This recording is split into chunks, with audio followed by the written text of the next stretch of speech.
Mi esposa estaba en urgencias a las 11 de la noche y yo salí corriendo creyendo que se trataba de un accidente. El médico me confirmó que estaba físicamente bien. Lo que no me imaginé es que la herida que me esperaba en ese pasillo no era de ella, era mía, y tardaría 26 años en entender que me la habían estado clavando despacio sin que yo lo viera. Antes de continuar, suscríbete al canal, activa la campanita porque todos los días tenemos nuevas historias.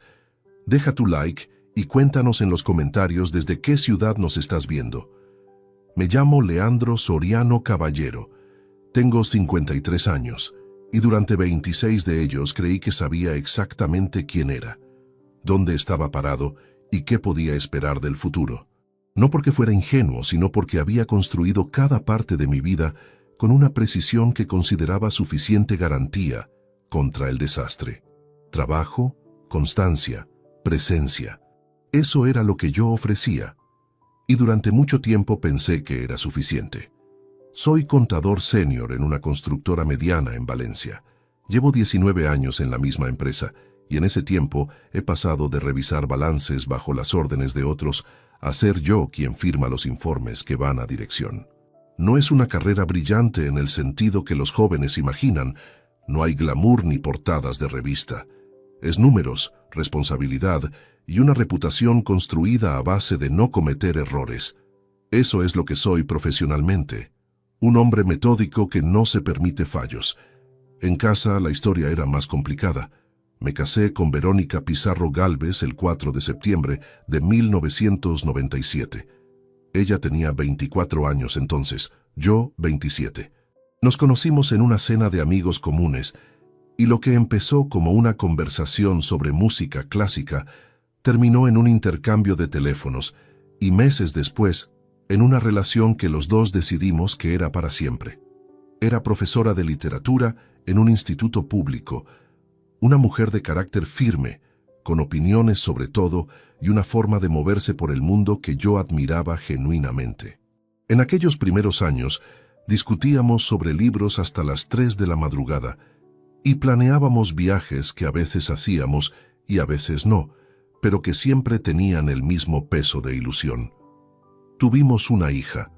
Natalia Soriano Pizarro nació el 17 de marzo de 1998, y desde el primer día fue el centro de gravedad de todo lo que hicimos. Verla crecer fue lo más parecido a un orgullo sin reservas que he experimentado en mi vida. Estudió Administración de Empresas en la Universidad de Valencia, se graduó con nota y a los 22 años encontró trabajo en una gestoría en el centro de la ciudad.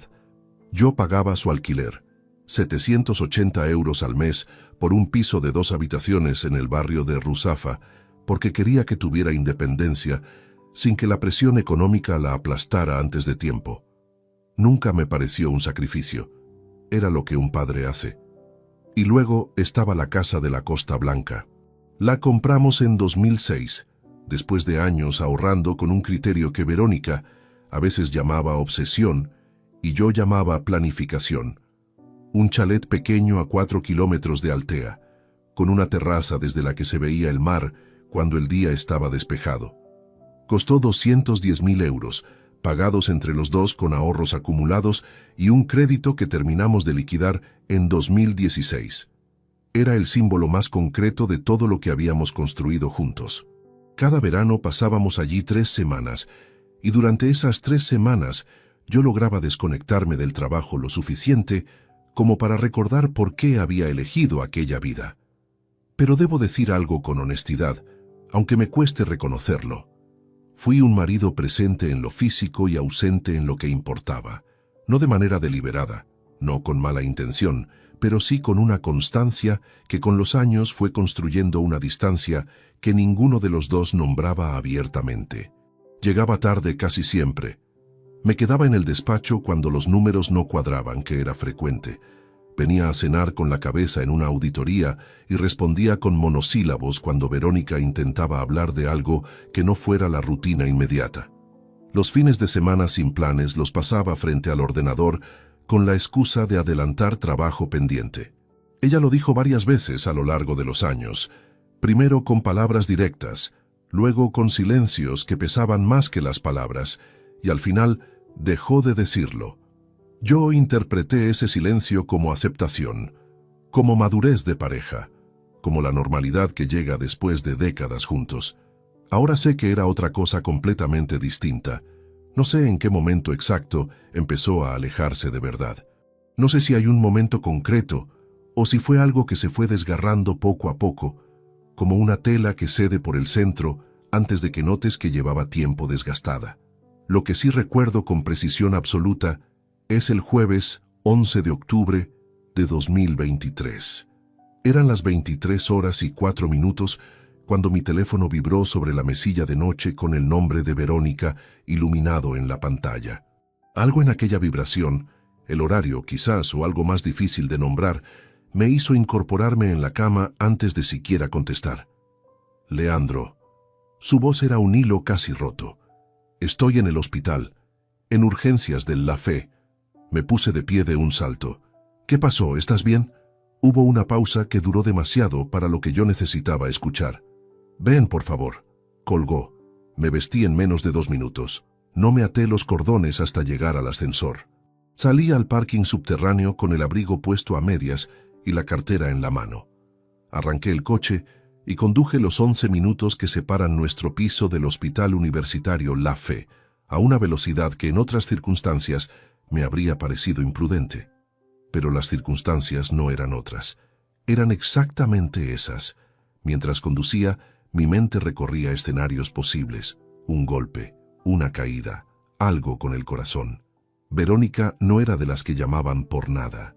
Si estaba en urgencias, era porque algo real había ocurrido. Las luces de la ciudad pasaban por la ventanilla como destellos anaranjados, y yo aceleré en cada semáforo en ámbar sin pensar 2 veces.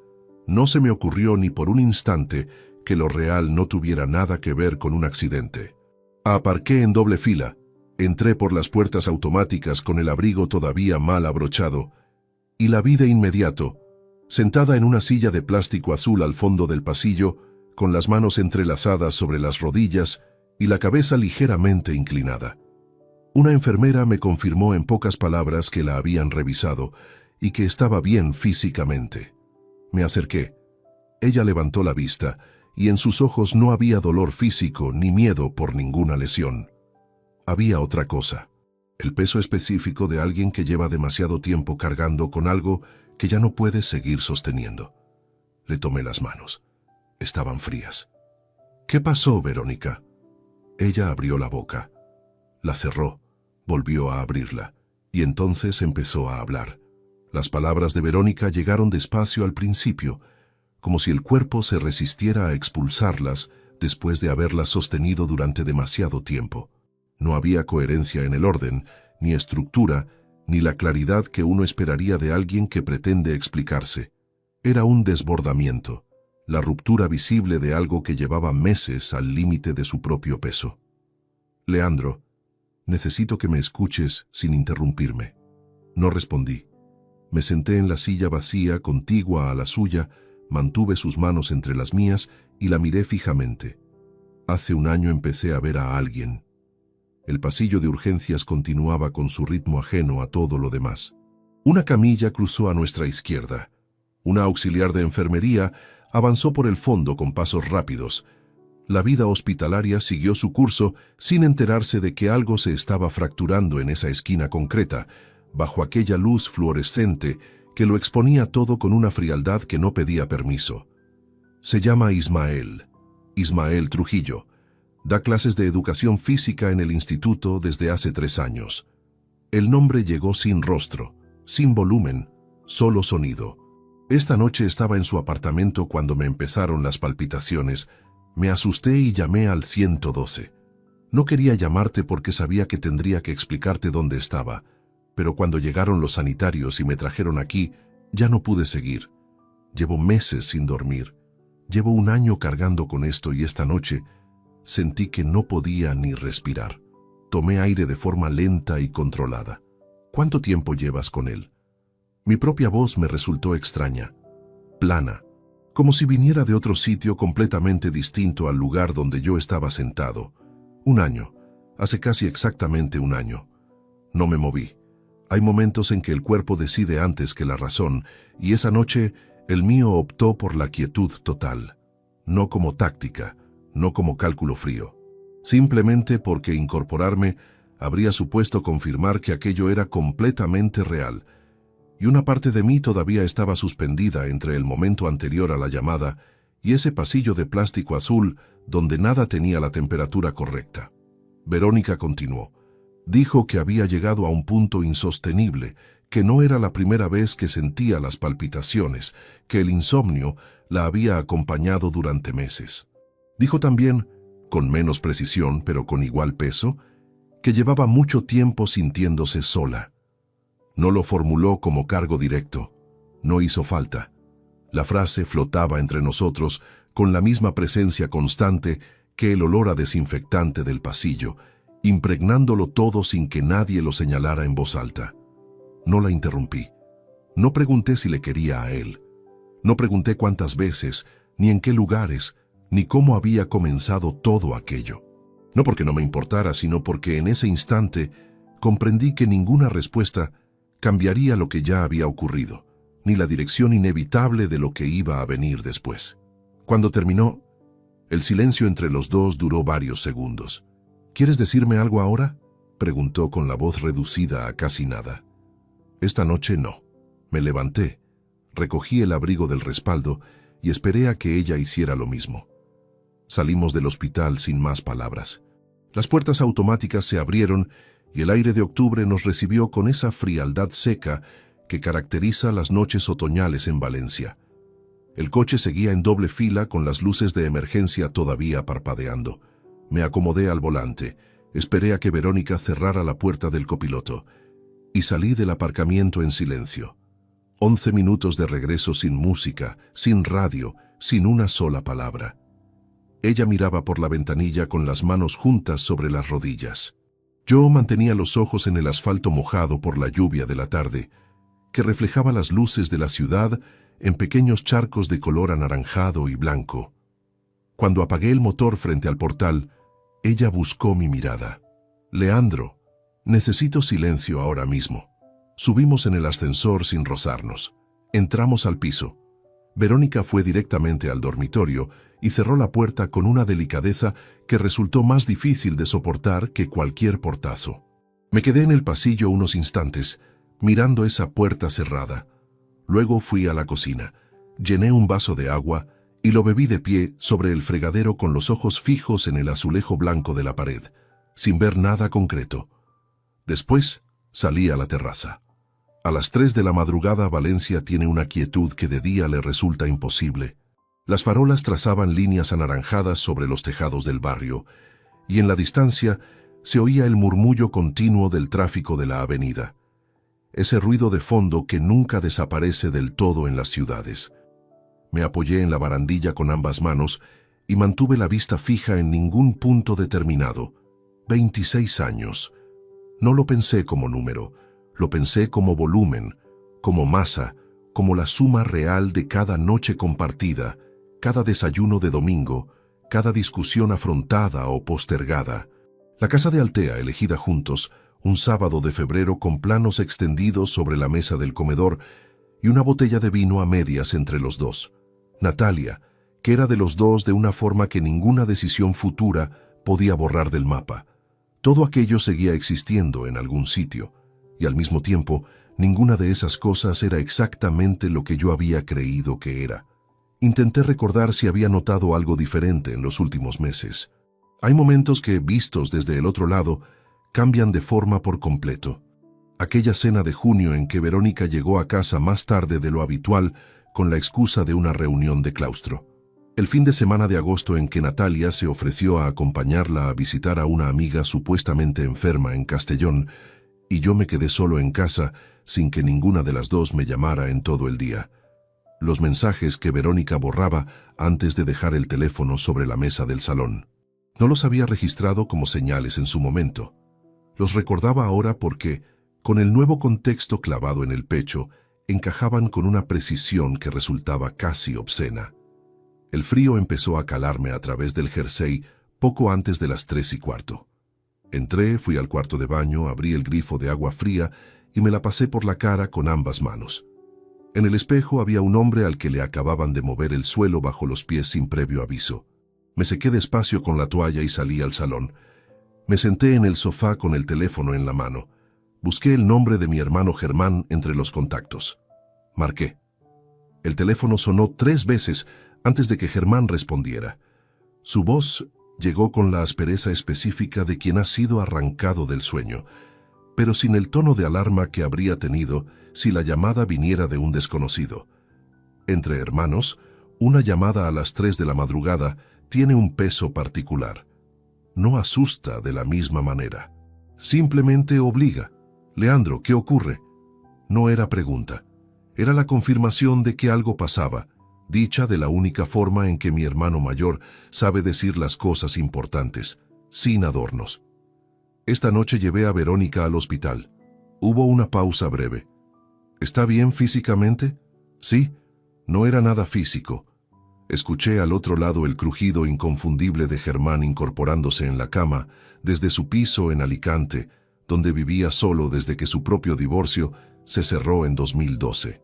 61 años, ingeniero de caminos retirado anticipadamente por una lesión de rodilla que le había torcido los planes, y el único miembro de la familia que siempre ha dicho lo que piensa, sin medir el impacto antes de soltarlo.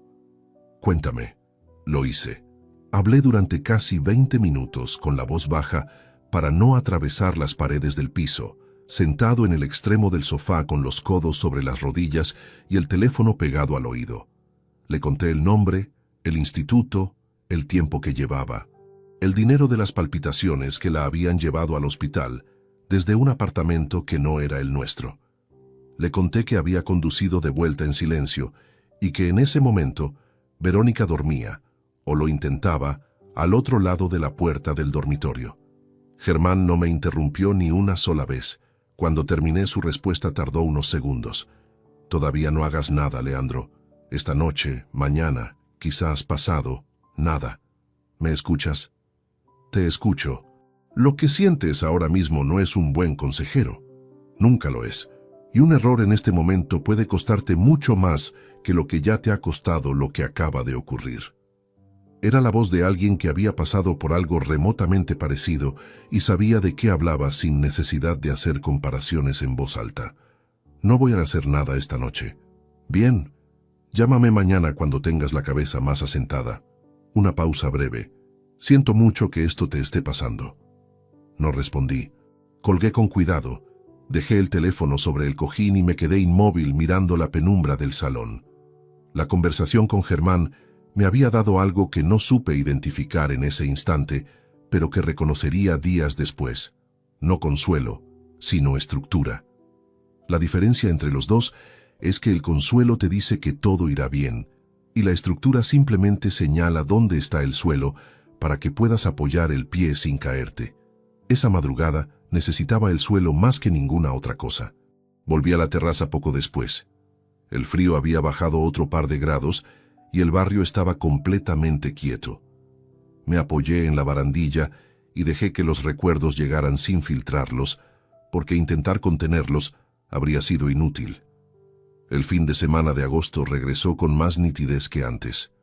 Verónica y Natalia habían salido juntas hacia Castellón para visitar a una amiga que, según dijeron, se había roto un tobillo y necesitaba ayuda con la compra. Yo me quedé en casa con la intención de aprovechar el sábado para revisar unos informes pendientes. Llamé a Verónica al mediodía para preguntar cómo iban. Tardó casi 40 minutos en devolver la llamada, y cuando lo hizo, la excusa fue que había dejado el teléfono en el coche. Natalia tampoco dio señales en todo el día. En aquel momento lo consideré irrelevante. 2 mujeres ocupadas con algo que no me concernía directamente. Ahora ese fin de semana tenía un contorno completamente distinto. Pensé también en una tarde de enero de 2023.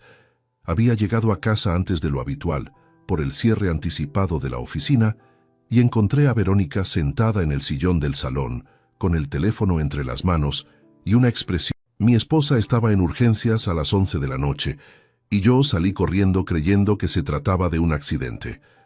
El médico me confirmó que estaba físicamente bien, Lo que no me imaginé es que la herida que me esperaba en ese pasillo no era de ella, era mía, y tardaría 26 años en entender que me la habían estado clavando despacio, sin que yo lo viera.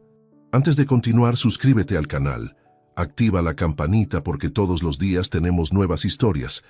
Deja tu like y cuéntanos en los comentarios desde qué ciudad nos estás viendo. Me llamo Leandro Soriano Caballero, tengo 53 años. Y durante 26 de ellos creí que sabía exactamente quién era, dónde estaba parado y qué podía esperar del futuro. No porque fuera ingenuo, sino porque había construido cada parte de mi vida con una precisión que consideraba suficiente garantía contra el desastre. Trabajo, constancia, presencia. Eso era lo que yo ofrecía. Y durante mucho tiempo pensé que era suficiente. Soy contador senior en una constructora mediana en Valencia. Llevo 19 años en la misma empresa y en ese tiempo he pasado de revisar balances bajo las órdenes de otros a ser yo quien firma los informes que van a dirección. No es una carrera brillante en el sentido que los jóvenes imaginan. No hay glamour ni portadas de revista. Es números, responsabilidad y una reputación construida a base de no cometer errores. Eso es lo que soy profesionalmente. Un hombre metódico que no se permite fallos. En casa la historia era más complicada. Me casé con Verónica Pizarro Gálvez el 4 de septiembre de 1997. Ella tenía 24 años entonces, yo 27. Nos conocimos en una cena de amigos comunes y lo que empezó como una conversación sobre música clásica terminó en un intercambio de teléfonos y meses después en una relación que los dos decidimos que era para siempre. Era profesora de literatura en un instituto público, una mujer de carácter firme, con opiniones sobre todo y una forma de moverse por el mundo que yo admiraba genuinamente. En aquellos primeros años, discutíamos sobre libros hasta las 3 de la madrugada y planeábamos viajes que a veces hacíamos y a veces no, pero que siempre tenían el mismo peso de ilusión. Tuvimos una hija.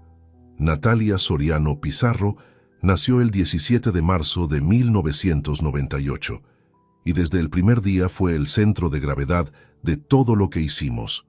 Verla crecer fue lo más parecido a un orgullo sin reservas que he experimentado en mi vida. Estudió Administración de Empresas en la Universidad de Valencia, se graduó con nota y a los 22 años encontró trabajo en una gestoría en el centro de la ciudad. Yo pagaba su alquiler, 780 euros al mes por un piso de 2 habitaciones en el barrio de Ruzafa, porque quería que tuviera independencia sin que la presión económica la aplastara antes de tiempo. Nunca me pareció un sacrificio. Era lo que un padre hace. Y luego estaba la casa de la Costa Blanca. La compramos en 2006, después de años ahorrando con un criterio que Verónica a veces llamaba obsesión y yo llamaba planificación. Un chalet pequeño a 4 kilómetros de Altea, con una terraza desde la que se veía el mar cuando el día estaba despejado. Costó 210.000 euros, pagados entre los dos con ahorros acumulados y un crédito que terminamos de liquidar en 2016.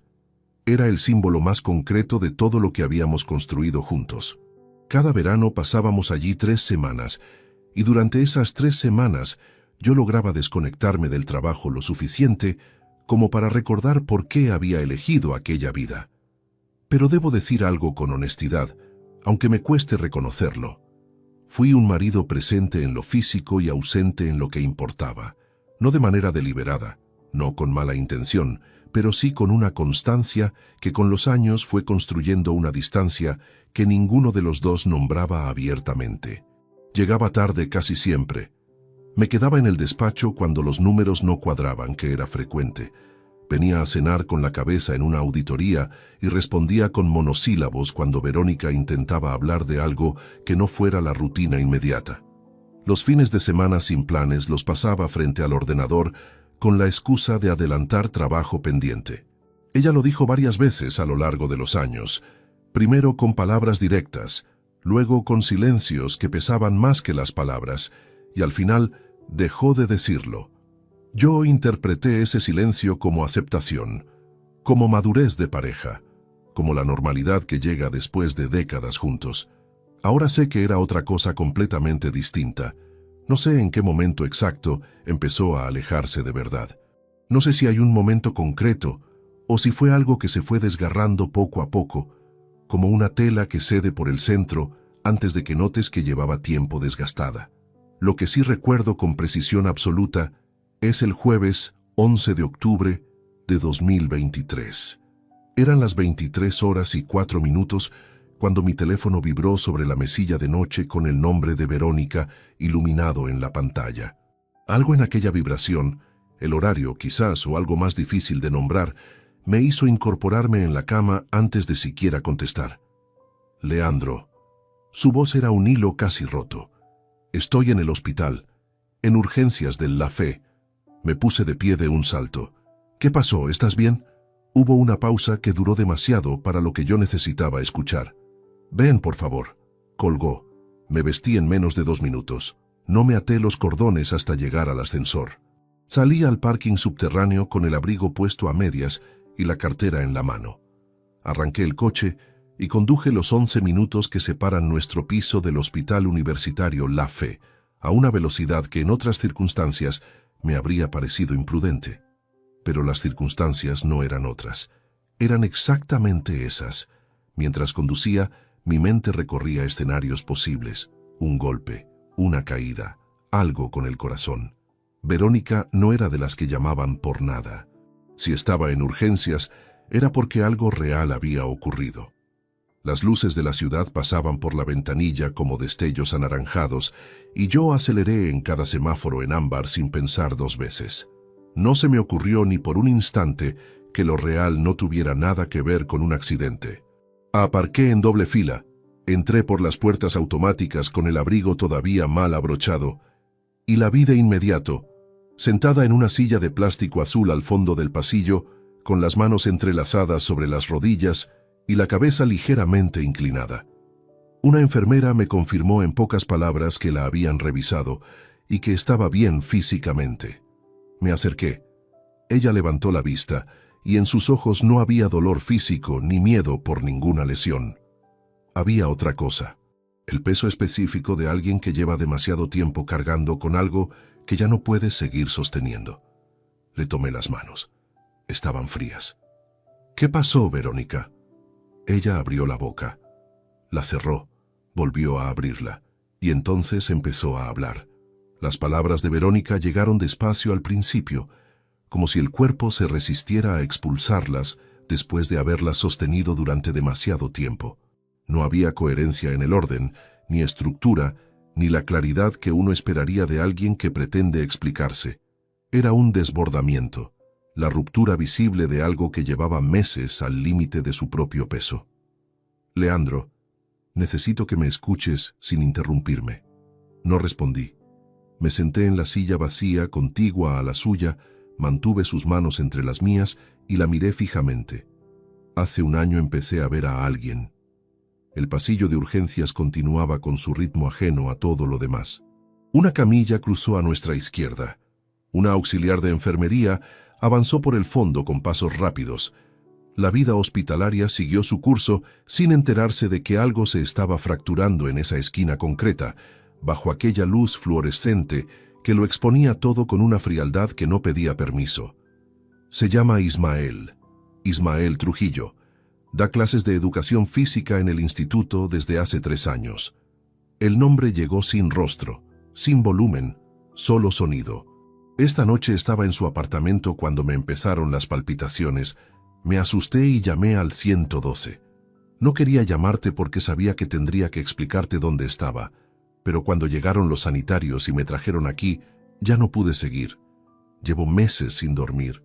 Llevo 1 año cargando con esto y esta noche sentí que no podía ni respirar. Tomé aire de forma lenta y controlada. ¿Cuánto tiempo llevas con él? Mi propia voz me resultó extraña, plana, como si viniera de otro sitio completamente distinto al lugar donde yo estaba sentado. 1 año, hace casi exactamente 1 año. No me moví. Hay momentos en que el cuerpo decide antes que la razón, y esa noche el mío optó por la quietud total. No como táctica, no como cálculo frío. simplemente porque incorporarme habría supuesto confirmar que aquello era completamente real, y una parte de mí todavía estaba suspendida entre el momento anterior a la llamada y ese pasillo de plástico azul donde nada tenía la temperatura correcta. Verónica continuó. Dijo que había llegado a un punto insostenible, que no era la primera vez que sentía las palpitaciones, que el insomnio la había acompañado durante meses. Dijo también, con menos precisión pero con igual peso, que llevaba mucho tiempo sintiéndose sola. No lo formuló como cargo directo. No hizo falta. La frase flotaba entre nosotros con la misma presencia constante que el olor a desinfectante del pasillo, impregnándolo todo sin que nadie lo señalara en voz alta. No la interrumpí. No pregunté si le quería a él. No pregunté cuántas veces, ni en qué lugares, ni cómo había comenzado todo aquello. No porque no me importara, sino porque en ese instante comprendí que ninguna respuesta cambiaría lo que ya había ocurrido, ni la dirección inevitable de lo que iba a venir después. Cuando terminó, el silencio entre los dos duró varios segundos. ¿Quieres decirme algo ahora?, preguntó con la voz reducida a casi nada. Esta noche no. Me levanté, recogí el abrigo del respaldo y esperé a que ella hiciera lo mismo. Salimos del hospital sin más palabras. Las puertas automáticas se abrieron y el aire de octubre nos recibió con esa frialdad seca que caracteriza las noches otoñales en Valencia.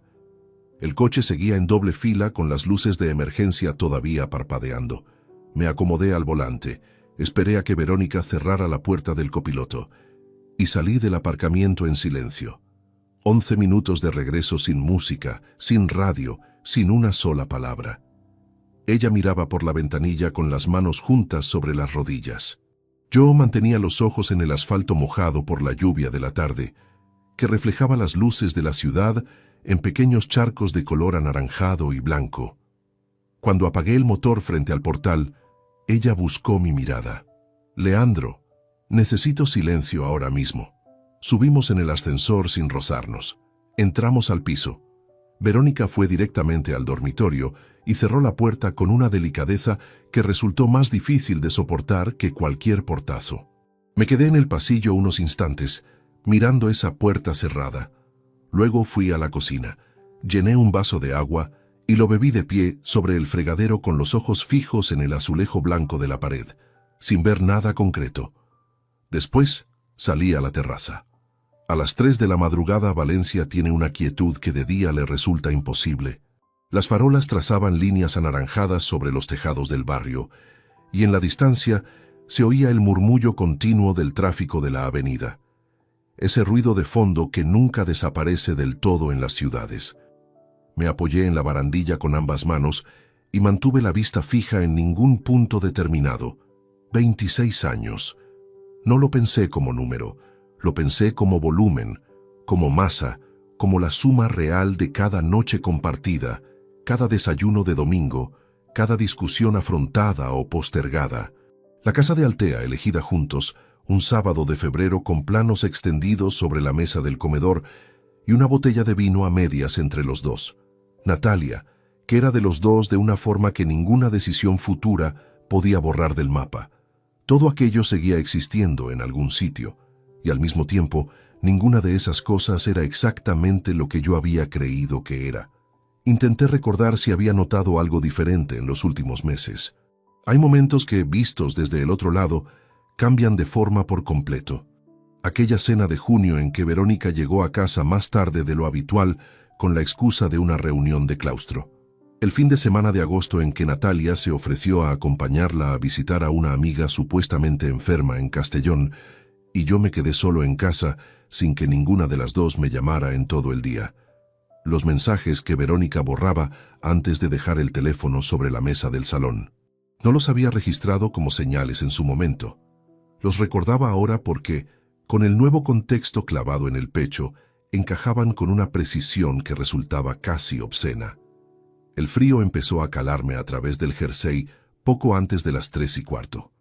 Entré, fui al cuarto de baño, abrí el grifo de agua fría y me la pasé por la cara con ambas manos. En el espejo había un hombre al que le acababan de mover el suelo bajo los pies sin previo aviso. Me sequé despacio con la toalla y salí al salón. Me senté en el sofá con el teléfono en la mano. Busqué el nombre de mi hermano Germán entre los contactos. Marqué. El teléfono sonó 3 veces antes de que Germán respondiera. Su voz llegó con la aspereza específica de quien ha sido arrancado del sueño, pero sin el tono de alarma que habría tenido si la llamada viniera de un desconocido. Entre hermanos, una llamada a las 3 de la madrugada tiene un peso particular. No asusta de la misma manera. Simplemente obliga. Leandro, ¿qué ocurre? No era pregunta. Era la confirmación de que algo pasaba, dicha de la única forma en que mi hermano mayor sabe decir las cosas importantes, sin adornos. Esta noche llevé a Verónica al hospital. Hubo una pausa breve. ¿Está bien físicamente?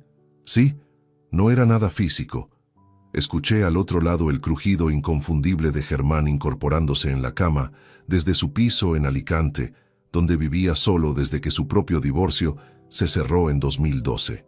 61 años, ingeniero de caminos retirado anticipadamente por una lesión de rodilla que le había torcido los planes, y el único miembro de la familia que siempre ha dicho lo que piensa, sin medir el impacto antes de soltarlo. Cuéntame. Lo hice. Hablé durante casi 20 minutos con la voz baja para no atravesar las paredes del piso, sentado en el extremo del sofá con los codos sobre las rodillas y el teléfono pegado al oído. Le conté el nombre, el instituto, el tiempo que llevaba, el dinero de las palpitaciones que la habían llevado al hospital desde un apartamento que no era el nuestro. Le conté que había conducido de vuelta en silencio y que en ese momento Verónica dormía, o lo intentaba, al otro lado de la puerta del dormitorio. Germán no me interrumpió ni una sola vez. Cuando terminé, su respuesta tardó unos segundos. Todavía no hagas nada, Leandro. Esta noche, mañana, quizás pasado, nada. ¿Me escuchas? Te escucho. Lo que sientes ahora mismo no es un buen consejero. Nunca lo es. Y un error en este momento puede costarte mucho más que lo que ya te ha costado lo que acaba de ocurrir. Era la voz de alguien que había pasado por algo remotamente parecido y sabía de qué hablaba sin necesidad de hacer comparaciones en voz alta. No voy a hacer nada esta noche. Bien. Llámame mañana cuando tengas la cabeza más asentada. Una pausa breve. Siento mucho que esto te esté pasando. No respondí. Colgué con cuidado. Dejé el teléfono sobre el cojín y me quedé inmóvil mirando la penumbra del salón. La conversación con Germán me había dado algo que no supe identificar en ese instante, pero que reconocería días después. No consuelo, sino estructura.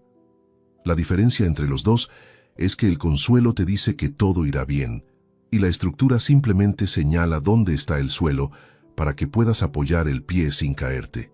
Esa madrugada necesitaba el suelo más que ninguna otra cosa. Volví a la terraza poco después. El frío había bajado otro par de grados y el barrio estaba completamente quieto. Me apoyé en la barandilla y dejé que los recuerdos llegaran sin filtrarlos, porque intentar contenerlos habría sido inútil. El fin de semana de agosto regresó con más nitidez que antes. Verónica y Natalia habían salido juntas hacia Castellón para visitar a una amiga que, según dijeron, se había roto un tobillo y necesitaba ayuda con la compra. Yo me quedé en casa con la intención de aprovechar el sábado para revisar unos informes pendientes. Llamé a Verónica al mediodía para preguntar cómo iban. Tardó casi 40 minutos en devolver la llamada, y cuando lo hizo, la excusa fue que había dejado el teléfono en el coche. Natalia tampoco dio señales en todo el día. En aquel momento lo consideré irrelevante. 2 mujeres ocupadas con algo que no me concernía directamente. Ahora ese fin de semana tenía un contorno completamente distinto. Pensé también en una tarde de enero de 2023. Había llegado a casa antes de lo habitual, por el cierre anticipado de la oficina, y encontré a Verónica sentada en el sillón del salón, con el teléfono entre las manos y una expresión que desapareció de su rostro en el instante en que me vio entrar. Le pregunté qué le pasaba. Respondió que nada, que estaba cansada. Me lo creí sin reservas porque no tenía ningún motivo para no hacerlo. Eso era lo más difícil de asumir aquella noche. No la traición en sí misma, que era lo suficientemente contundente para ocupar todo el espacio emocional disponible, sino la comprobación de que había estado mirando sin ver durante meses. La información existía. Yo simplemente no la había procesado porque no encajaba con la versión de la realidad que había decidido habitar. Entré al piso cuando el frío dejó de ser tolerable. Me tumbé en el sofá con un cojín bajo la cabeza sin encender la televisión. El techo era blanco y liso, y aún así lo contemplé durante un tiempo indeterminado antes de que el agotamiento se impusiera y me arrastrara hacia un sueño ligero y discontinuo que no descansó absolutamente nada. A las 7:15 de la mañana, el despertador de Verónica atravesó la pared y me devolvió al día. Fui a la cocina y puse café sin hacer ruido. Verónica tardó 20 minutos en aparecer en el umbral, vestida ya para el instituto, con el bolso al hombro y los ojos con esa hinchazón específica de quien tampoco ha dormido de verdad. Me miró desde la puerta. «Tengo que ir a trabajar». «Ya». Silencio breve. «¿Estarás en casa esta tarde?» «No lo sé todavía». Asintió levemente y salió. Escuché sus pasos en el pasillo, el sonido del ascensor cerrándose, y después, nada. Me quedé de pie frente a la encimera mirando por la ventana de la cocina el patio interior del edificio, donde una paloma caminaba en círculos sobre un alféizar sin ningún propósito aparente. Aquella mañana fui al trabajo como siempre. Entré a las 9, revisé 3 informes, firmé 2 documentos y respondí varios correos. A las 11:30, encerrado en mi despacho con la puerta cerrada, apoyé los codos sobre la mesa y sostuve la cabeza entre las manos durante varios minutos. No lloré, pero estuve a punto. Al volver por la tarde, me senté frente al ordenador familiar que teníamos en la habitación pequeña que usábamos como estudio. Necesitaba revisar un extracto bancario de la cuenta conjunta que había dejado pendiente la semana anterior. Moví el ratón para desactivar el reposo de pantalla, y entonces lo vi. La sesión de WhatsApp web de Natalia seguía abierta en el navegador. La sesión seguía abierta porque Natalia había usado el ordenador el domingo anterior y simplemente había cerrado la ventana del navegador sin cerrar la sesión. Una de esas negligencias digitales cotidianas que nadie nota porque nadie tiene motivo para fijarse en ellas. Esa tarde yo sí tenía motivo. Permanecí inmóvil varios segundos mirando la pantalla. La lista de conversaciones ocupaba el panel izquierdo. Compañeras de trabajo, una amiga de la universidad, un grupo de nombre irrelevante. Y en el segundo lugar, con la última actualización fechada 2 días atrás, el nombre de su madre. Mi esposa estaba en urgencias a las 11 de la noche, y yo salí corriendo creyendo que se trataba de un accidente. El médico me confirmó que estaba físicamente bien. Lo que no me imaginé es que la herida que me esperaba en ese pasillo no era de ella, era mía, y tardaría 26 años en entender que me la habían estado clavando despacio, sin que yo lo viera. Antes de continuar, suscríbete al canal, activa la campanita porque todos los días tenemos nuevas historias. Deja tu like y cuéntanos en los comentarios desde qué ciudad nos estás viendo. Me llamo Leandro Soriano Caballero, tengo 53 años. Y durante 26 de ellos creí que sabía exactamente quién era, dónde estaba parado y qué podía esperar del futuro. No porque fuera ingenuo, sino porque había construido cada parte de mi vida con una precisión que consideraba suficiente garantía contra el desastre. Trabajo, constancia, presencia. Eso era lo que yo ofrecía, y durante mucho tiempo pensé que era suficiente. Soy contador senior en una constructora mediana en Valencia. Llevo 19 años en la misma empresa y en ese tiempo he pasado de revisar balances bajo las órdenes de otros a ser yo quien firma los informes que van a dirección. No es una carrera brillante en el sentido que los jóvenes imaginan. No hay glamour ni portadas de revista. Es números, responsabilidad y una reputación construida a base de no cometer errores. Eso es lo que soy profesionalmente. Un hombre metódico que no se permite fallos. En casa la historia era más complicada. Me casé con Verónica Pizarro Gálvez el 4 de septiembre de 1997. Ella tenía 24 años entonces, yo 27. Nos conocimos en una cena de amigos comunes Y lo que empezó como una conversación sobre música clásica terminó en un intercambio de teléfonos y meses después, en una relación que los dos decidimos que era para siempre.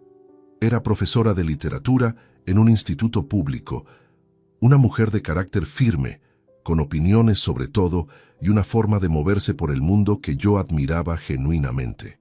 En aquellos primeros años, discutíamos sobre libros hasta las 3 de la madrugada y planeábamos viajes que a veces hacíamos y a veces no, pero que siempre tenían el mismo peso de ilusión. Tuvimos una hija. Natalia Soriano Pizarro nació el 17 de marzo de 1998 y desde el primer día fue el centro de gravedad de todo lo que hicimos. Verla crecer fue lo más parecido a un orgullo sin reservas que he experimentado en mi vida. Estudió Administración de Empresas en la Universidad de Valencia, se graduó con nota y a los 22 años encontró trabajo en una gestoría en el centro de la ciudad. Yo pagaba su alquiler, 780 euros al mes por un piso de 2 habitaciones en el barrio de Ruzafa, porque quería que tuviera independencia sin que la presión económica la aplastara antes de tiempo. Nunca me pareció un sacrificio. Era lo que un padre hace. Y luego estaba la casa de la Costa Blanca. La compramos en 2006, después de años ahorrando con un criterio que Verónica a veces llamaba obsesión y yo llamaba planificación. Un chalet pequeño a 4 kilómetros de Altea, con una terraza desde la que se veía el mar cuando el día estaba despejado. Costó 210.000 euros, pagados entre los dos con ahorros acumulados y un crédito que terminamos de liquidar en 2016. Era el símbolo más concreto de todo lo que habíamos construido juntos. Cada verano pasábamos allí 3 semanas, y durante esas 3 semanas yo lograba desconectarme del trabajo lo suficiente como para recordar por qué había elegido aquella vida. Pero debo decir algo con honestidad, aunque me cueste reconocerlo. Fui un marido presente en lo físico y ausente en lo que importaba, no de manera deliberada, no con mala intención, pero sí con una constancia que con los años fue construyendo una distancia que ninguno de los dos nombraba abiertamente. Llegaba tarde casi siempre. Me quedaba en el despacho cuando los números no cuadraban, que era frecuente. Venía a cenar con la cabeza en una auditoría y respondía con monosílabos cuando Verónica intentaba hablar de algo que no fuera la rutina inmediata.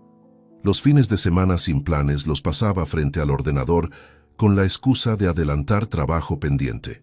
Ella lo dijo varias veces a lo largo de los años, primero con palabras directas, luego con silencios que pesaban más que las palabras, y al final dejó de decirlo. Yo interpreté ese silencio como aceptación, como madurez de pareja, como la normalidad que llega después de décadas juntos. Ahora sé que era otra cosa completamente distinta. No sé en qué momento exacto empezó a alejarse de verdad. No sé si hay un momento concreto o si fue algo que se fue desgarrando poco a poco, como una tela que cede por el centro antes de que notes que llevaba tiempo desgastada.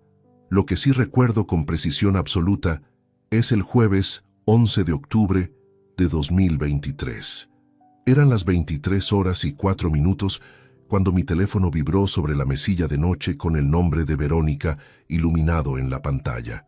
Algo en aquella vibración, el horario quizás o algo más difícil de nombrar, me hizo incorporarme en la cama antes de siquiera contestar. Leandro. Su voz era un hilo casi roto. Estoy en el hospital, en urgencias del La Fe. Me puse de pie de un salto. ¿Qué pasó? ¿Estás bien? Hubo una pausa que duró demasiado para lo que yo necesitaba escuchar. Ven, por favor. Colgó. Me vestí en menos de 2 minutos. No me até los cordones hasta llegar al ascensor. Salí al parking subterráneo con el abrigo puesto a medias y la cartera en la mano. Arranqué el coche y conduje los 11 minutos que separan nuestro piso del Hospital Universitario La Fe, a una velocidad que en otras circunstancias me habría parecido imprudente. Pero las circunstancias no eran otras. Eran exactamente esas. Mientras conducía, mi mente recorría escenarios posibles. Un golpe, una caída, algo con el corazón.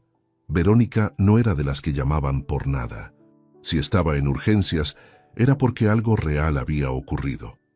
Las luces de la ciudad pasaban por la ventanilla como destellos anaranjados y yo aceleré en cada semáforo en ámbar sin pensar 2 veces. No se me ocurrió ni por un instante que lo real no tuviera nada que ver con un accidente. Aparqué en doble fila, entré por las puertas automáticas con el abrigo todavía mal abrochado y la vi de inmediato, sentada en una silla de plástico azul al fondo del pasillo, con las manos entrelazadas sobre las rodillas y la cabeza ligeramente inclinada. Una enfermera me confirmó en pocas palabras que la habían revisado y que estaba bien físicamente. Me acerqué. Ella levantó la vista y en sus ojos no había dolor físico ni miedo por ninguna lesión. Había otra cosa, el peso específico de alguien que lleva demasiado tiempo cargando con algo que ya no puede seguir sosteniendo. Le tomé las manos. Estaban frías. ¿Qué pasó, Verónica? Ella abrió la boca. La cerró, volvió a abrirla, y entonces empezó a hablar. Las palabras de Verónica llegaron despacio al principio, como si el cuerpo se resistiera a expulsarlas después de haberlas sostenido durante demasiado tiempo. No había coherencia en el orden, ni estructura, ni la claridad que uno esperaría de alguien que pretende explicarse. Era un desbordamiento, la ruptura visible de algo que llevaba meses al límite de su propio peso. Leandro, necesito que me escuches sin interrumpirme. No respondí. Me senté en la silla vacía, contigua a la suya, mantuve sus manos entre las mías y la miré fijamente. Hace un año empecé a ver a alguien. El pasillo de urgencias continuaba con su ritmo ajeno a todo lo demás. Una camilla cruzó a nuestra izquierda. Una auxiliar de enfermería avanzó por el fondo con pasos rápidos. La vida hospitalaria siguió su curso sin enterarse de que algo se estaba fracturando en esa esquina concreta, bajo aquella luz fluorescente que lo exponía todo con una frialdad que no pedía permiso. Se llama Ismael Trujillo. Da clases de educación física en el instituto desde hace 3 años. El nombre llegó sin rostro, sin volumen, solo sonido. Esta noche estaba en su apartamento cuando me empezaron las palpitaciones. Me asusté y llamé al 112. No quería llamarte porque sabía que tendría que explicarte dónde estaba, pero cuando llegaron los sanitarios y me trajeron aquí, ya no pude seguir. Llevo meses sin dormir. Llevo 1 año cargando con esto y esta noche sentí que no podía ni respirar. Tomé aire de forma lenta y controlada. ¿Cuánto tiempo llevas con él? Mi propia voz me resultó extraña, plana, como si viniera de otro sitio completamente distinto al lugar donde yo estaba sentado. 1 año, hace casi exactamente 1 año. No me moví. Hay momentos en que el cuerpo decide antes que la razón, y esa noche el mío optó por la quietud total. No como táctica, no como cálculo frío. Simplemente porque incorporarme habría supuesto confirmar que aquello era completamente real, y una parte de mí todavía estaba suspendida entre el momento anterior a la llamada y ese pasillo de plástico azul donde nada tenía la temperatura correcta. Verónica continuó.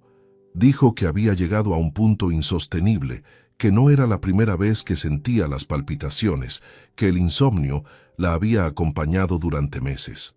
Dijo también, con menos precisión pero con igual peso, que llevaba mucho tiempo sintiéndose sola. No lo formuló como cargo directo. No hizo falta.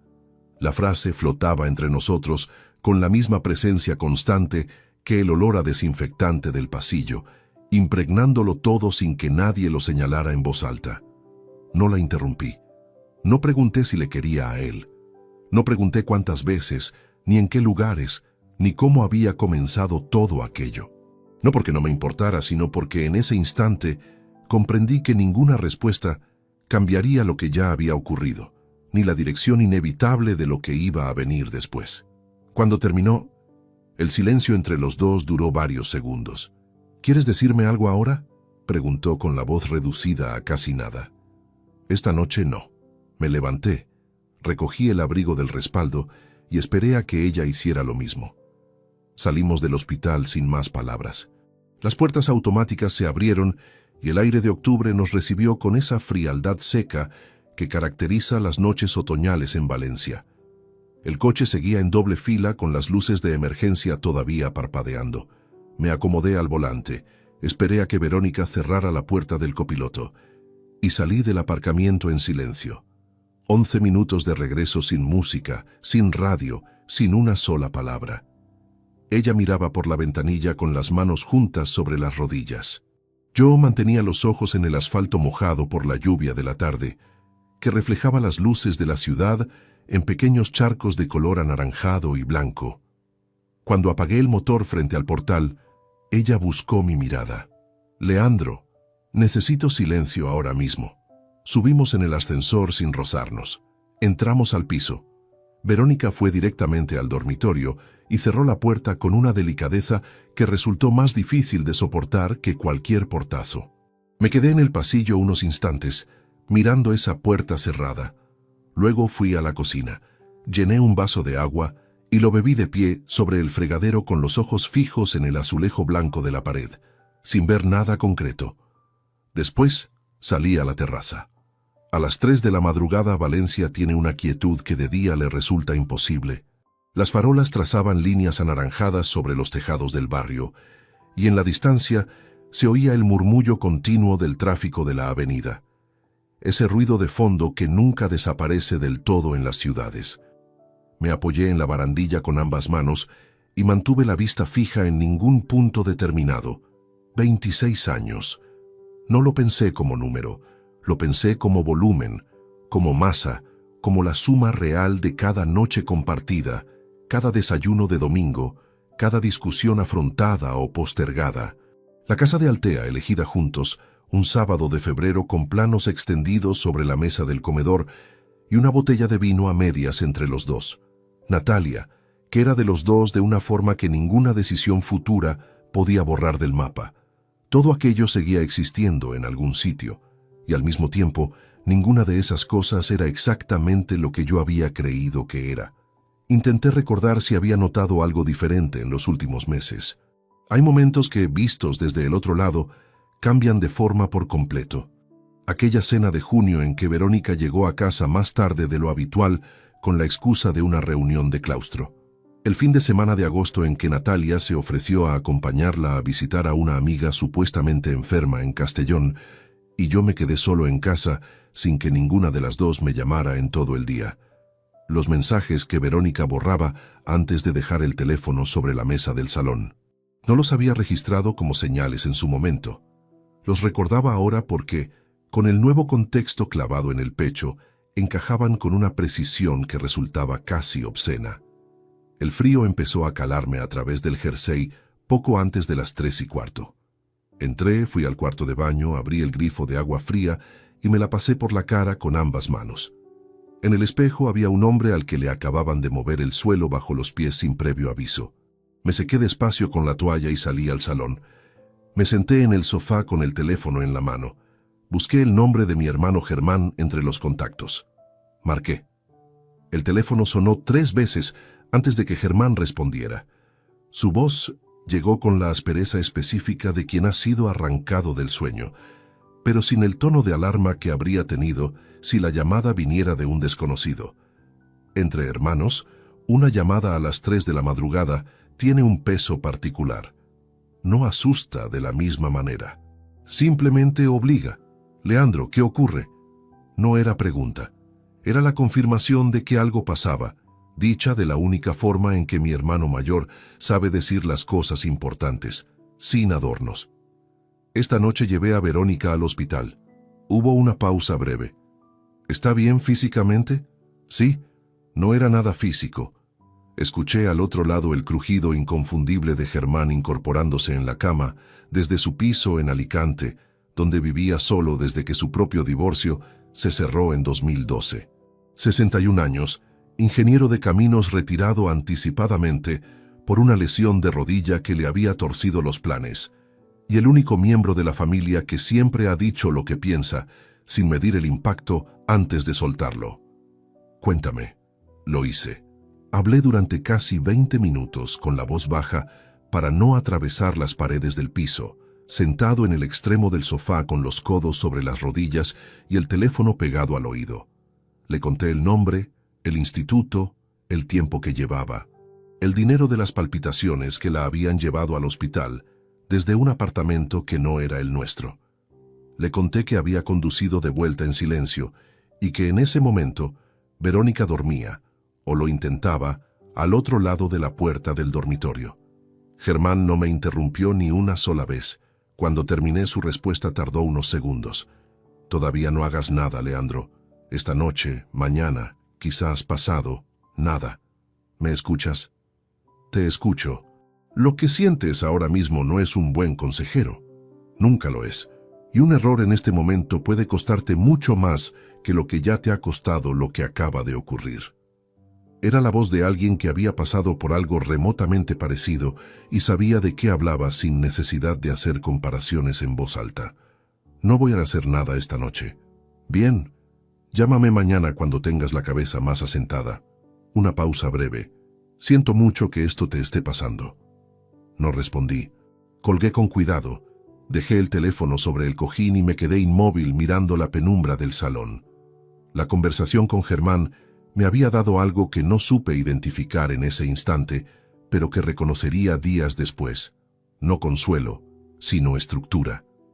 La diferencia entre los dos es que el consuelo te dice que todo irá bien, y la estructura simplemente señala dónde está el suelo para que puedas apoyar el pie sin caerte. Esa madrugada necesitaba el suelo más que ninguna otra cosa. Volví a la terraza poco después.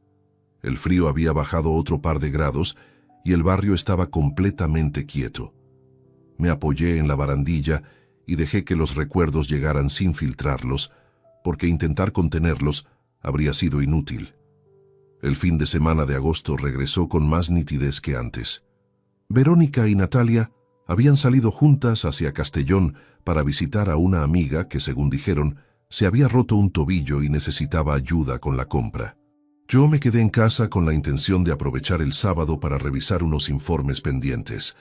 Llamé a Verónica al mediodía para preguntar cómo iban. Tardó casi 40 minutos en devolver la llamada, y cuando lo hizo, la excusa fue que había dejado el teléfono en el coche. Natalia tampoco dio señales en todo el día. En aquel momento lo consideré irrelevante. Dos mujeres ocupadas con algo que no me concernía directamente. Ahora ese fin de semana tenía un contorno completamente distinto.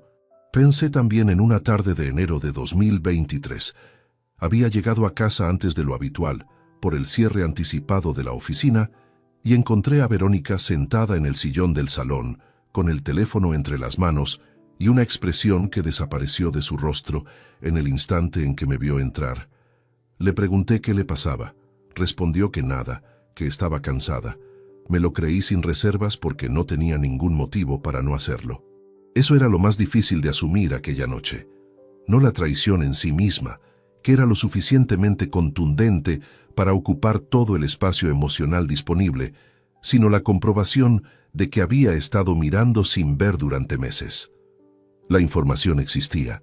Yo simplemente no la había procesado porque no encajaba con la versión de la realidad que había decidido habitar. Entré al piso cuando el frío dejó de ser tolerable. Me tumbé en el sofá con un cojín bajo la cabeza sin encender la televisión. El techo era blanco y liso, y aún así lo contemplé durante un tiempo indeterminado antes de que el agotamiento se impusiera y me arrastrara hacia un sueño ligero y discontinuo que no descansó absolutamente nada.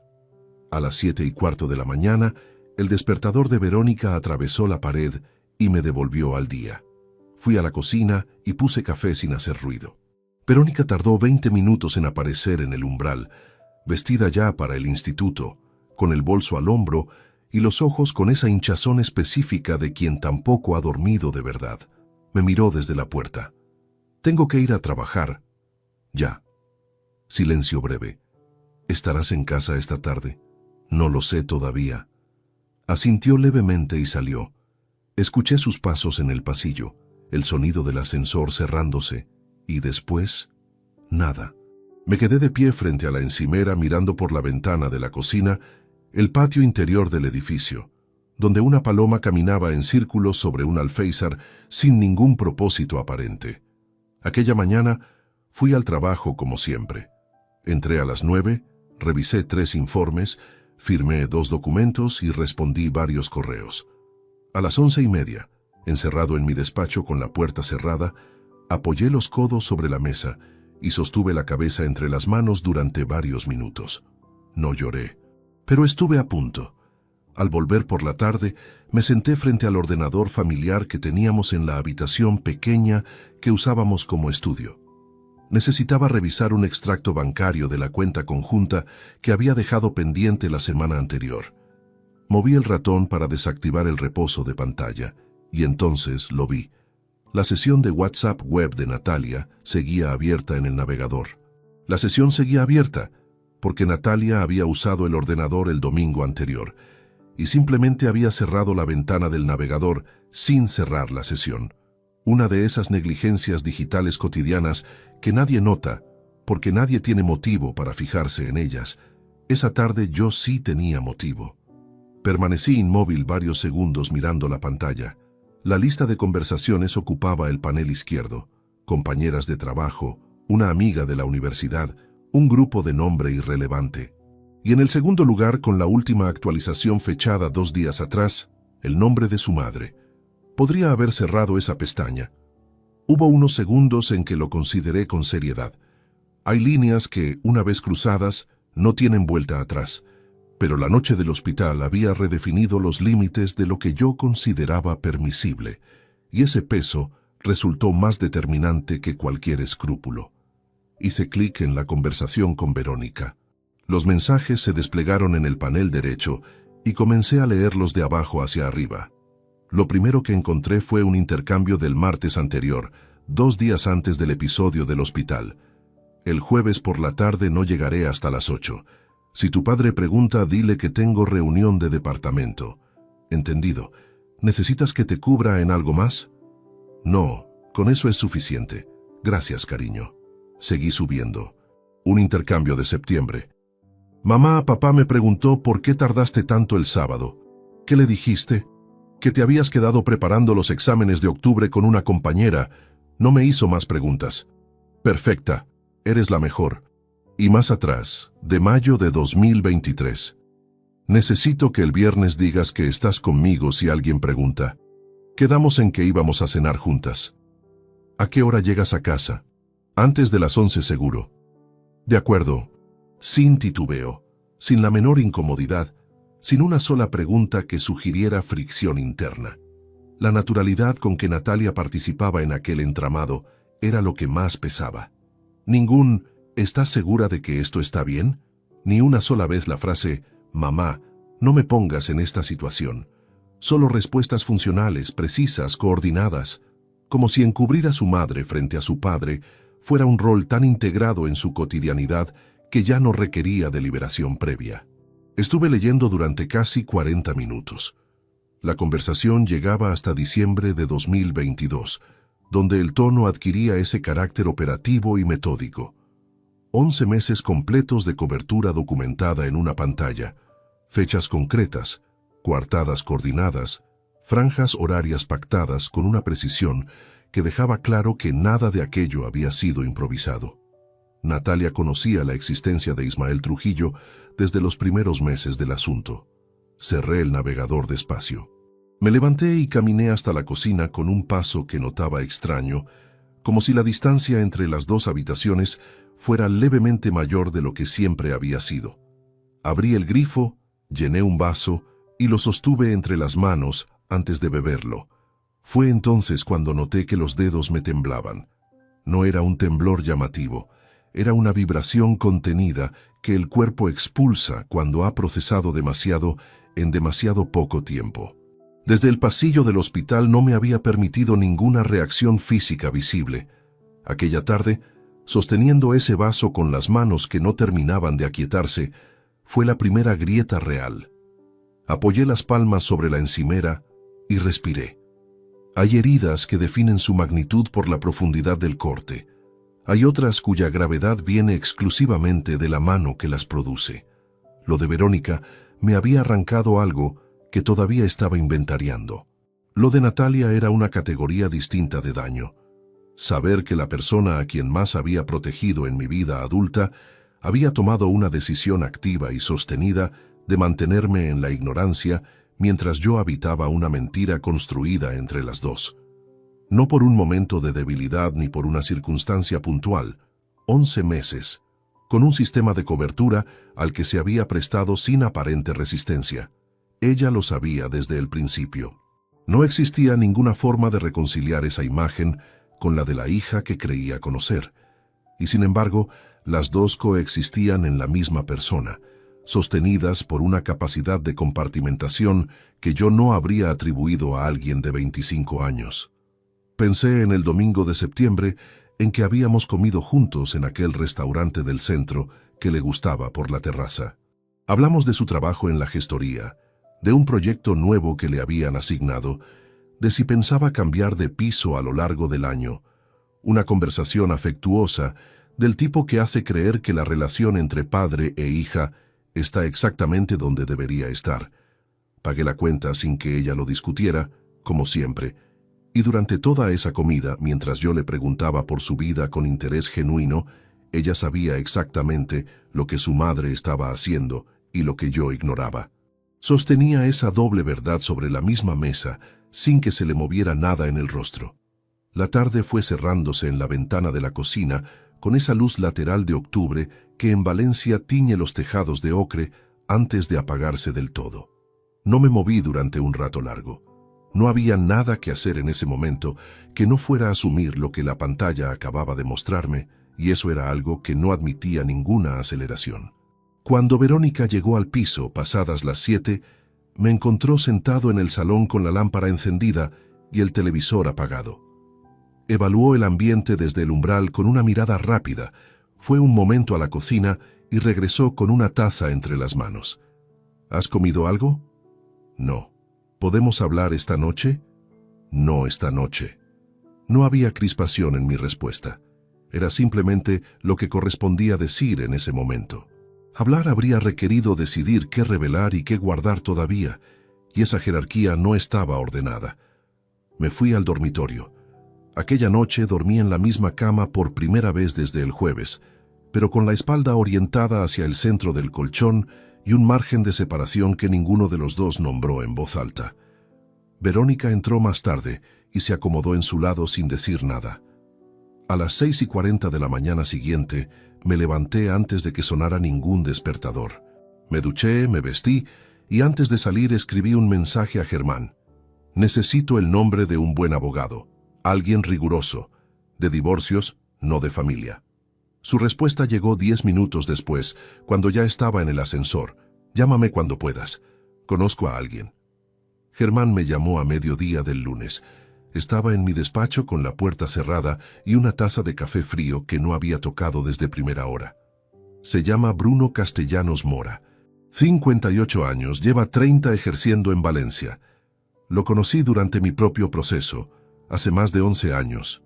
No es barato, pero tampoco trabaja a medias. Anota su número. Lo anoté en un papel que guardé directamente en el bolsillo interior de la chaqueta, no en el teléfono. En ese momento, todavía no sabría decir con exactitud por qué tuve ese reflejo, pero la cautela de no dejar registro digital de nada relacionado con lo que estaba por venir se instaló con una naturalidad que no cuestioné. Llamé a Bruno Castellanos esa misma tarde desde el coche, aparcado en una calle lateral a 3 manzanas de la oficina. Contestó al segundo tono con una voz pausada y sin inflexiones innecesarias, del tipo que indica acostumbramiento a recibir llamadas que nunca empiezan bien. Le expliqué brevemente la situación.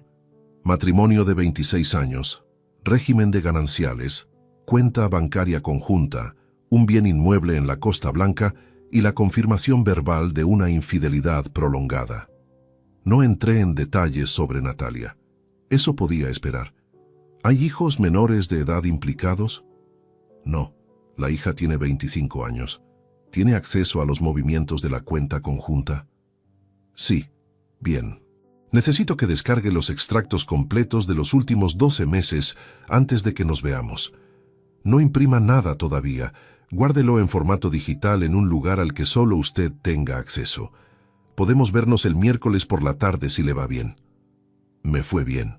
El martes por la noche, cuando Verónica salió a dar una vuelta, que duró poco más de 1 hora, Me senté frente al ordenador del estudio y accedí a la banca en línea de la cuenta conjunta. Los extractos se descargaron en cuestión de minutos, 12 archivos PDF, uno por cada mes desde octubre de 2022.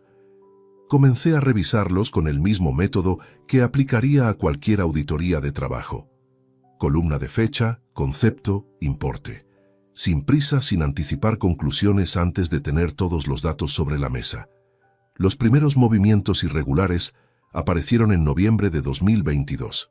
Transferencias salientes de 400, 350 y 500 euros, realizadas desde la cuenta conjunta hacia una cuenta cuyos 4 últimos dígitos no coincidían con ninguna tarjeta asociada a nuestro hogar. Al principio los importes eran espaciados, 1 o 2 transferencias al mes, siempre en cantidades que se mantenían por debajo del umbral al que yo prestaba atención durante la gestión ordinaria de los gastos domésticos. A partir de febrero de 2023, la frecuencia aumentó. 3 y 4 movimientos mensuales, algunos de 600 euros, uno de 800 en abril. La cuenta de destino era siempre la misma. Fui anotando los importes en una hoja en blanco, columna por columna, hasta llegar al último extracto. El total era de 14.823 euros con 40 céntimos. Me recosté en la silla y contemplé ese número durante un rato. No era la cifra más alta que había revisado a lo largo de mi carrera. Era, sin embargo, la que más peso específico tenía, porque cada transferencia representaba algo concreto. Una noche en un hotel que yo desconocía, una cena en algún restaurante mientras ella decía haber quedado con compañeras de trabajo, algún fin de semana justificado con el pretexto de una formación docente, 11 meses de una existencia paralela financiada con dinero que los dos habíamos construido. Guardé los archivos en una memoria USB que metí en el bolsillo lateral del maletín, en el compartimento donde acumulaba recibos de aparcamiento sin ningún orden. No era el escondite más sofisticado, pero era el único espacio de mi vida cotidiana al que Verónica no tenía razón para asomarse. El miércoles llegué al despacho de Bruno Castellanos a las 6:15 de la tarde. Era un segundo piso en el barrio de l'Eixample, con fachada sin ningún rótulo visible desde la calle, solo un interfono discreto con el número del piso. La sala de espera era pequeña y sobria, 2 sillones de cuero oscuro y una estantería con volúmenes de legislación ordenados con una precisión casi personal. No había revistas ni música ambiental. Era un despacho sin concesiones decorativas de ningún tipo. Bruno Castellanos era un hombre de estatura media, pelo gris cortado con nitidez y una forma de mirar que calibraba antes de opinar. Me tendió la mano sin exceso de cordialidad y me indicó el sillón frente a su mesa con un gesto breve. Cuénteme desde el principio, con fechas si las tiene. Le conté todo, esta vez sin omitir nada. El hospital, la confesión, el nombre de Ismael Trujillo, la sesión abierta en el ordenador, los 11 meses de mensajes coordinados con Natalia, los 14.823 euros. Lo escuchó tomando notas sobre un bloc de hojas blancas, sin interrumpirme, con la atención neutra de alguien que ha aprendido a no reaccionar ante nada de lo que escucha sentado en esa silla. Cuando terminé, revisó sus anotaciones un momento. El régimen de gananciales en un matrimonio de 26 años implica que todos los bienes adquiridos durante el matrimonio se dividen al 50%, salvo prueba de bienes privativos anteriores. ¿Tiene documentación del origen de la entrada inicial para la vivienda de la Costa Blanca? Tengo los contratos originales de compraventa y los recibos de la hipoteca desde el primer pago. Eso facilita las cosas. Apuntó algo. Respecto a las transferencias, lo que usted ha documentado es una detracción de fondos de la cuenta común para uso personal exclusivo no consensuado. Es un argumento sólido para reclamar la restitución de esa cantidad durante el proceso. No es garantía absoluta, pero con los extractos y la correlación temporal, el caso tiene consistencia real. ¿Cuánto puede durar un proceso así? Entre 8 meses y año y medio, dependiendo de si hay acuerdo inicial o no. Si la otra parte decide litigar cada punto, puede extenderse. Mi recomendación es que antes de presentar nada, reorganice su situación financiera personal dentro de los márgenes legales. Abrir una cuenta individual, redirigir su nómina, separar lo que sea separable sin incurrir en vaciamiento de la cuenta conjunta, que sería un error grave. Le pregunté por los honorarios. Me los explicó sin ambigüedad.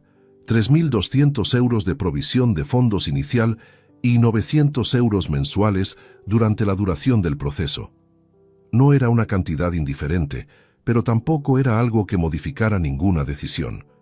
Necesito unos días para ordenar los documentos. Tómese el tiempo que necesite, pero no lo dilate más de 2 semanas. Cada día con la cuenta conjunta completamente activa es un día de exposición innecesaria. Salí del despacho a las 7:40. La calle estaba oscura y el aire olía a humedad y al aceite caliente de algún bar con la puerta abierta cerca. Caminé. Mi esposa estaba en urgencias a las 11 de la noche y yo salí corriendo creyendo que se trataba de un accidente.